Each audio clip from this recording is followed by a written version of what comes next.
শিক্ষার্থী হল শান্তিপূর্ণ আন্দোলনত পুলিশ বিজিবি র্যাব এবং সোয়াটার ন্যাক্কারজনক হামলা পুনর প্রতিবাদ কুনিয়লর বিচার সন্ত্রাসমুক্ত ক্যাম্পার নিশ্চিতকরণ এবং গোটা ব্যবস্থার যৌক্তিক সংস্কারের এক দফা দাবিতে আগামী জুলাইয়ের 18 তারিখ বৃহস্পতিবার সারা দেশত কমপ্লিট শাটডাউন কর্মসূচি ঘোষণা করছে কোটা সংস্কারের দাবিতে আন্দোলনকারী হলে।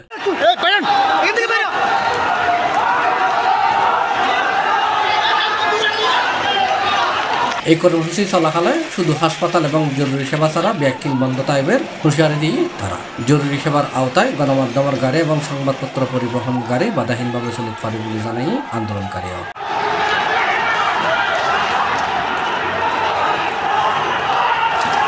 আজিয়ে বুধবার জুলাই 17 তারিখ রাত 8টার দিকে সামাজিক যোগাযোগ মাধ্যম ফেসবুকে এই কর্মসূচির ঘোষণা দিয়ে কোটা সংস্কারের দাবিতে আন্দোলনের প্ল্যাটফর্মের বৈষম্য বিরোধী ছাত্র আন্দোলনের অন্যতম সমন্বয়ক আসিফ মাহমুদ।